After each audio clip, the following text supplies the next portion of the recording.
já dizer, já que o nosso tema aqui é depressão e ansiedade, do que se trata. Até para o ouvinte ter uma percepção se ele pode estar enfrentando esse problema ou não. Sim.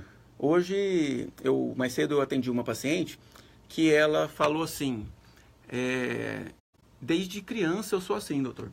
Eu só fui reparar que estava acontecendo alguma coisa diferente porque alguns familiares e amigos falavam, olha, fulana, você é muito irritada, você está sempre de mau humor, a gente não pode brincar com você, e você está sempre preocupada com tudo, sentindo medo. Ou seja, desde a infância ela já tinha o problema de depressão e de ansiedade, e ela estava ali me procurando com 34 anos, e ela tinha iniciado a sua busca por auxílio, tinha 1 ano somente. Então ela viveu uma boa parte da vida dela sem saber o que estava acontecendo. Então, a depressão, ouvintes, Tiago, e estou transmitindo ao vivo aqui pela minha página do Face também, chamada Psiquiatria com Você, e a depressão, ela é a doença do desprazer, Tiago, da redução geral da energia. A pessoa que está deprimida, ela tem uma perspectiva, uma sensação de que nada está bom. É uma perspectiva de que o pior sempre vai acontecer, já direcionando isso para a ansiedade. Um pessimismo latente. Um pessimismo latente. Esse pessimismo na depressão, ele se direciona muito para o passado e para o presente. Ou seja, o deprimido olha para o passado e conclui assim, foi muito ruim. O pessimista, aliás, o deprimido, ele olha para o presente e conclui, está muito ruim. E a pessoa que desenvolve ansiedade acaba olhando para o futuro e concluindo, vai piorar. Ou seja, essa perspectiva mais negativa, digamos assim, de realidade, acaba extrapolando e atrapalhando a qualidade de vida, a produtividade da pessoa. E então, tá, doutor, mas ficar triste de vez em quando é normal. Claro que é normal ficar triste de vez em quando. Então, a grande pergunta que todos fazem, qual que é o limite, né? O que separa o patológico, ou seja, o que é doença, do que é normal, ficar triste um pouquinho? Preocupar é normal. Preocupar é normal. Mas o que separa o preocupar patológico, ou seja, doença que necessita de uma intervenção, de um preocupar que digamos assim, normal? É o prejuízo, tá, Tiago? É o problema relacionado com isso. Ou seja, a pessoa que está passando por um adoecimento, ele tem dificuldades nas suas relações familiares, ele tem dificuldade nas suas relações de trabalho, de afeto, de estudo, a relação conjugal fica perturbada, ou seja, um monte de problema começa a aparecer, diminuição da própria produtividade. Então, a depressão, por exemplo, ela reduz demais a energia da pessoa. A pessoa fica meio sem energia para realizar o que precisa realizar. E a ansiedade faz a pessoa olhar para o futuro e sempre pensar no pior que pode acontecer. A ansiedade, ouvinte, antes de ser um adoecimento, ela é uma função psíquica normal. As pessoas, às vezes, só atribuem o nome ansiedade à doença, mas uma função psíquica normal se chama também ansiedade. Só que como que ela funciona? Eu olho as coisas à minha volta, reparo o meu futuro, penso em algo de ruim que pode acontecer e tomo os cuidados para não permitir que esse algo de ruim aconteça, correto? Até aí, ela está me protegendo, essa ansiedade. Uma avaliação de risco. Qual que é o risco real do pior acontecer? Esse risco, dependendo do evento que é pensado, esse risco é calculável. Porém, quem tem a ansiedade como um adoecimento acaba manifestando. Muitas vezes, essa avaliação de risco extrapolada é assim, ele olha para a situação, ele sabe que o risco não é alto, mas lá de dentro vem uma sensação como se o risco fosse alto. Então, hoje, mais cedo em consultório, uma outra paciente me disse, doutor, eu chamei o pessoal para ir lanchar lá em casa, umas amigas, e eu fiquei o dia inteiro apreensiva com a sensação que eu não ia dar conta de fazer o lanche, que era para o pessoal que eu convidei. Mas é uma coisa tão simples, eu sei que eu ia dar conta, o lanche estava lá, estava facinho de resolver, mas a sensação que ela tem, que é uma sensação que vem de dentro, vem do adoecimento, vem de um desequilíbrio neurobioquímico, e de conteúdos subconscientes, a sensação que ela tem é de que ela não vai dar conta, que não vai dar certo, que o pior vai acontecer, que ela vai passar vergonha. Então, essa avaliação de risco extrapolada e muito alta e irracional, ela não dá conta de controlar, entende? É que caracteriza o adoecimento. Semelhantemente a um fóbico de aranha, por exemplo, existe a ansiedade que é generalizada, ou seja, a pessoa tem medo de um monte de coisa. Mas tem a ansiedade específica também, que é quando existem as fobias. Medo de aranha, medo de altura, de lugar fechado. A pessoa muitas vezes olha uma foto, um fóbico de aranha, por exemplo, ele olha uma foto de aranha. Ele sabe que foto não oferece risco nenhum. Ainda fica ali, gente, é só uma foto, fica pensando, é só uma foto. Reafirmando aquilo na cabeça, mas o medo vem de dentro, mesmo sem a racionalização daquilo fazer algum efeito. 3 horas e 20 minutos aqui na Bandeirantes 820. Às vezes, quando vamos fazer os nossos exames, os de rotina, por exemplo, a gente entra, faz a coleta e volta para casa, para o trabalho e retomamos o nosso dia. Outras vezes, nós vamos mais preocupados, alguma coisa pode estar mal conosco ou com alguém que a gente ama. São nesses momentos que os menores gestos de carinho e cuidado fazem toda a diferença em nosso dia. No Núcleo, tratamos nossos pacientes com todo cuidado e carinho, nos momentos mais delicados ou não. Nossa prioridade é você, paciente. Carinho no atendimento e cuidado na análise dos seus exames.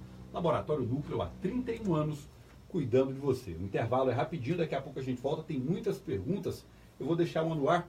A Vilma pergunta, Tiago, gostaria de saber qual a diferença entre o médico neuro e o psiquiatra. Daqui a pouco o Dr. Jim fala sobre isso. A gente volta. Chá comigo.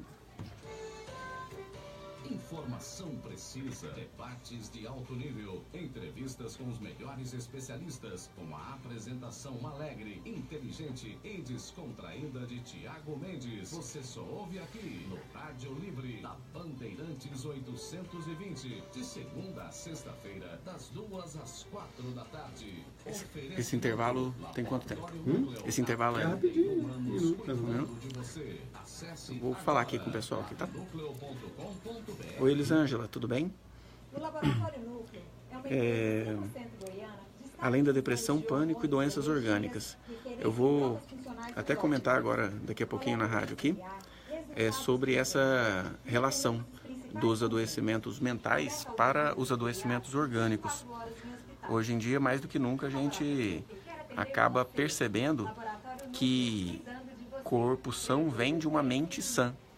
Então, que não existe uma pessoa fisicamente saudável que não tenha uma boa saúde emocional. Inclusive, investir na saúde emocional é um caminho para não precisar investir daqui a pouco na saúde orgânica, né? As doenças mais comuns da humanidade, diabetes, hipertensão, têm componentes emocionais muito importantes. Dor crônica, né? Então, sem dúvida alguma, é importante considerar tudo isso. Tá bom? Obrigado pela participação, tá, Elisângela? Você sabia que quem prejudica a tranquilidade das pessoas comete a contravenção penal? É isso mesmo. Fazer algazarras, Não, sou, que eu tinha comentado com o Ernesto aí na Terra sobre essa questão da federação. Aí ele falou que ia falar contigo. Eu estou dizendo, eu acho que ele nem deve ter lembrado, né, de falar com você. Mas é isso que eu te passei mesmo, só para agilizar. Além disso, quem quer dormir ou descansar também pode ter a saúde prejudicada com barulho. Mas agora você já sabe de tudo isso. Cuide da sua saúde e dos que estão... Seria hipotireoidismo, Elisângela? De Goiás.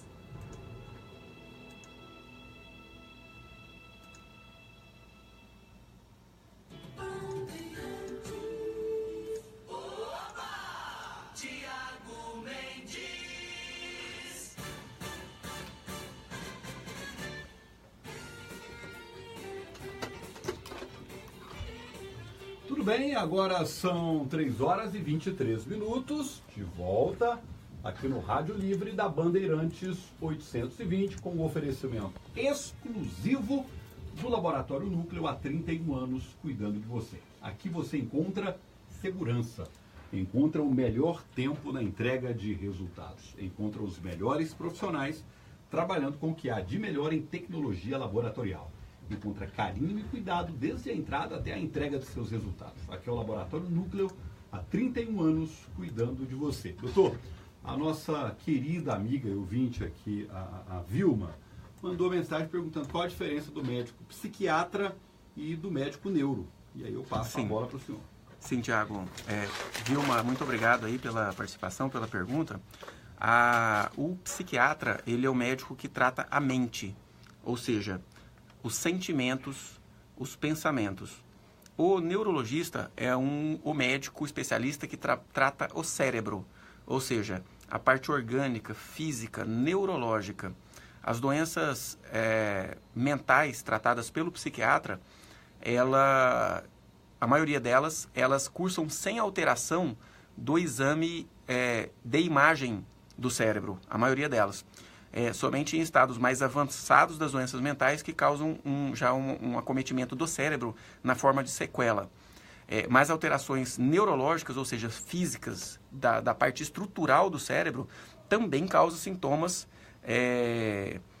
emocionais. Porém, eles são tratados na causa, obviamente, que é nessa lesão orgânica. Então, o neurologista trata o cérebro, ou seja, doença de Parkinson, doença de Alzheimer, tumores cranianos, epilepsias, que são doenças bem da parte física do cérebro. E o psiquiatra não, ele trabalha mais dos pensamentos repetitivos. A parte invisível. A parte invisível, sim, a parte cérebro. subjetiva do cérebro. Subjetiva, de sentimentos, de sensações. Sim. E de senso-percepção. Porque mesmo uma pessoa tendo uma alucinação, a gente faz uma tomografia e o cérebro dá normal. Mas é o psiquiatra que trata isso. Tá, o neuro trata da parte palpável, física da questão. Exatamente. Tá certo. Bom, muitas participações aqui. O pessoal vai mandando pelo WhatsApp. Um abraço para o Dr. Jim. Estamos na escuta. Eurípides Cipriano, fala do grupo AJA. Meu grande amigo Eurípides Cipriano. Muito obrigado. Olá, Tiago Mendes, boa tarde. Aqui é a Raíssa Emanuele Souza e Silva. Gostaria de saber quais são os sintomas da depressão e em que momento a pessoa sabe que está precisando procurar uma ajuda especializada. Como é o nome mesmo? Raíssa Emanuele. Então, Raíssa, a depressão, ela é a doença da redução da energia, da falta de vontade de realizar as atividades, da irritabilidade, sabe? Tem pessoas que chegam lá no meu consultório e às vezes eu falo, você tem depressão. Aí a pessoa fala, não, mas eu não sou triste. Por quê? Porque a depressão, ela se manifesta em algumas pessoas como tristeza, melancolia. Em outras pessoas, ela manifesta predominantemente como irritabilidade, principalmente em homens, sabia? O homem, muitas vezes, ele fica irritado, grilado, nada tá bom, e é um sinal de depressão, sem necessariamente ele manifestar melancolia, tristeza, vontade de chorar, que são sintomas também da depressão. O sintoma mais marcante da depressão é a redução da energia. A pessoa não tem vontade de realizar as coisas. Falta ânimo e esse comprometimento da rotina da pessoa é que vai caracterizar o que é adoecimento. Uma tristezinha. Teve uma decepção ali e fica 2, 3 horas meio triste, meio baqueado com aquilo, aí passa. E passa semana sem ter outro dessa. Isso é uma tristeza normal. Sim. Mas agora, uma tristeza que vem todo dia, que te impede de estudar, que te impede de ter esperança, que te impede de planejar o seu futuro, é doença, é depressão, merece uma intervenção e um tratamento. Tá certo. Muito obrigado aí pela participação. Tiago Mendes, eu tenho um sobrinho muito inquieto. Ele não tem paciência nem para comer. Ele é inquieto demais. Tira toda a roupa do guarda-roupa, torna a voltar para o guarda-roupa. Se tiver uma garrafa de coco de 2 litros, de coca, imagina, de 2 litros, ele toma tudo de uma vez. Enfim, ele não para. Eu sou a tia, Maria Onita. Gostaria de saber como começar o tratamento para ajudá-lo. Maria Onita, obrigado pelo carinho da audiência, querida. Maria Onita, a gente precisa saber qual a idade dele, mas, de um modo geral, principalmente na criança, nós temos uma doença chamada transtorno de déficit de atenção e hiperatividade. É uma doença que cursa predominantemente em alguns como hiperatividade física, ou seja, uma agitação física. A pessoa fica andando para um lado, andando para o outro. A pessoa não, a criança. Ela não consegue se manifestar, né, porque é uma doença que se inicia sempre na infância. Mesmo um adulto hiperativo, ele foi uma criança hiperativa. Não existe uma hiperatividade que acontece só na vida adulta.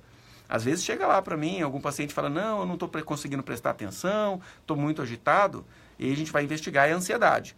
Mas aquela hiperatividade, aquela agitação física, aquela falta de capacidade de ficar parado, uma dificuldade de manter o foco, ou seja, você está falando com ele, ele já está olhando para o outro lado, se tiver uma televisão lá atrás, ele já está olhando, aí passa um mosquito, ele está olhando também, ele não consegue manter o foco e é uma criança geralmente muito impulsiva, ou seja, antes de pensar ela já está fazendo. Então, antes de pensar, ela já subiu no guarda-roupa, antes de pensar, ela já caiu, já quebrou o pé, já quebrou o braço, geralmente é uma criança que se machuca muito e o TDAH, que é o transtorno de déficit de atenção e hiperatividade, tem a sua manifestação de predominância em desatenção.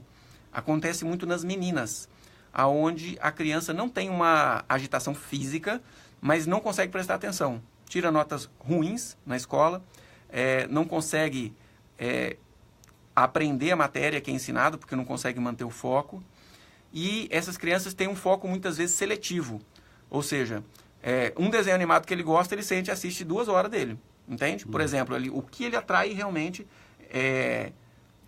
o que atrai realmente essa criança, ele consegue manter o foco, mas alguma coisa que não seja tão atrativo, ele não mantém o foco, tem uma agitação muito grande. E tem tratamento. E uma outra coisa que é importantíssimo falar é que as pessoas têm preconceito, acham remédio psiquiátrico é forte para a criança. Não é. A criança, ela está numa fase de desenvolver o seu cérebro. E a hiperatividade impede uma parte do desenvolvimento. Então, fazer o tratamento adequado com a medicação adequada, mesmo na infância, ajuda essa criança a preservar o seu desenvolvimento neuropsicomotor, o seu desenvolvimento intelectual e de habilidades sociais. Sem dúvida alguma, protege a criança. Ok, a Joana do Garavelo, Thiago Mendes, boa tarde, adoro ouvir o seu programa. Meu marido é doido. A gente anda na calçada... A gente anda na calçada e ele vai contando os passos. A gente chega numa sala de consultório, por exemplo, e ele começa a contar o piso. Se tiver telha, ele conta a telha, ele conta as pessoas. Ele tem uma mania doida de contar tudo. Isso irrita todo mundo e a ele também. Como é o nome dela? Doutor? Joana. Ô, Joana, é o seguinte, parece muito com um quadro de TOC ou de transtorno obsessivo compulsivo. O pensamento, todo problema psiquiátrico é a exacerbação de uma função psíquica normal. Então, ficar triste de vez em quando acontece, ficar um pouco preocupado de vez em quando acontece. E em situações especiais, nós temos pensamentos intrusivos, pensamentos obsessivos, que chamamos de obsessivos. Ou seja, a pessoa não quer pensar naquilo e ela continua pensando. Ela não quer pensar naquilo e aquele pensamento fica entrando dentro da cabeça dela. E esse pensamento... Por exemplo, acontece numa situação normal, por exemplo, se eu tiver, por exemplo, na beira de um precipício, por exemplo. Eu ali na beirada daquele precipício, eu não consigo deixar de pensar no precipício. Vai ficar vindo imagens até na minha cabeça de eu caindo, eu espatifando, eu me machucando. Por quê? Porque é um risco. Então, um pensamento, mesmo que eu não queira pensar no precipício, ele vai ficar martelando na minha cabeça. Isso acontece em função da protetora normal de um tipo de ansiedade. Porém, algumas pessoas manifestam esses pensamentos repetitivos, intrusivos, de uma forma patológica em situações que não são arriscadas.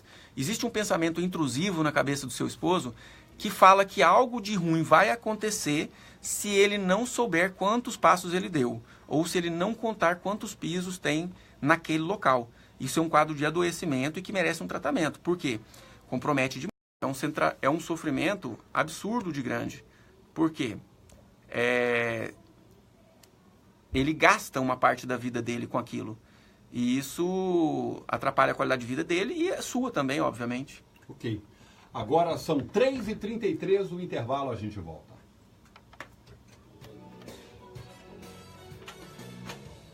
Valeu, gente. Obrigado pela participação. Eu vou encerrar e vou transmitir um pouquinho ao vivo daqui a pouco pelo Instagram. Dr. Jim. Um beijo. Fica com Deus aí. Tchau, tchau.